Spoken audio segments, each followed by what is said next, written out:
हिकिड़ो ॻाल्हि यादि रखिजो, क़बाइली तकरार जी वजह सां जिते तकरार हूंदो उते अव्हांजी क़ौम जी पंहिंजी तालीम बि ज़ियान थींदी, तालीम जो नुक़सानु थींदो,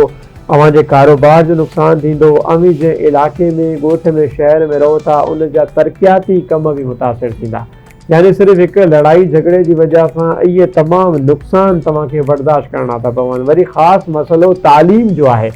जीअं सभा ॻाल्हि कई डॉक्टर अजमल साबिन जी, यानी कि ॾिसो तव्हां 2023 में इहो वाक़ियो पेश आयो, इलाही अलमनाक सानियो।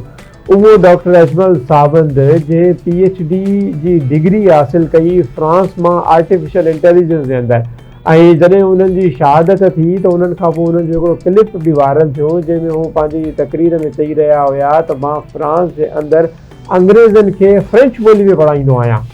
ऐं मूंखे पर लेक्चर जा हिकिड़े कलाक जा मूंखे सिर्फ़ु पाकिस्तानी 30,000 रुपया मिलंदा आहिनि। ऐं जॾहिं मूंखे फ्रांस जे माण्हुनि रखियो त मां उन्हनि खे चयो हाणे मुंहिंजो हिते सफ़र स्टॉप आहे, हाणे मां सिंध में वञी करे पंहिंजी क़ौम जे माण्हुनि खे पढ़ाईंदुमि। ऐं तव्हां ॾिसो डॉक्टर अजमल साबिन PhD करे पंहिंजी क़ौम जे माण्हुनि जो सोचे करे, सिंधियुनि जो सोचे करे उन्हनि खे तालीम ॾियण जे लाइ हिते आयो। ऐं जॾहिं IBM एज़ अ प्रोफेसर पंहिंजे ख़दमात सर अंजाम ॾेई रहियो हुयो त हुन सां इन क़बाइली तकरारनि छा कयो, जॾहिं रमज़ान में उहो पंहिंजी ज़मीन ते वियो, पंहिंजे माण्हुनि सां मिलणु वियो, ऐं सुबुह जो जॾहिं उहो पंहिंजी क्लास वठण जे लाइ IBM यूनिवर्सिटी वञी रहिया हुया त दरमियान में जे बिरादरीअ सां उन्हनि जो तकरार हले पियो सुंदरानी कबीले सां, इहा ॻाल्हि अञा वाज़िया न थी त के पाण इहो निशानो बणायो वियो, लेकिन उन दौरान उन्हनि बाक़ाइदा ऐलानिया चयो त मुंहिंजो इन क़बाइली तकरारनि सां को बि वास्तो न आहे। हालांकि जॾहिं उहो क्लास अटेंड करणु वञनि पिया त उन्हनि खे पंहिंजे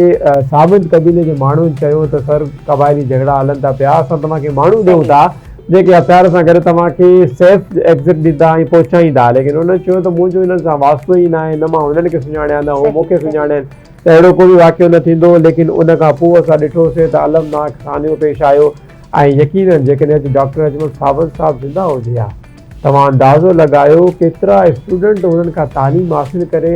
सिंध में तरक़ियाती कमनि में पंहिंजो किरदारु अदा कनि हा।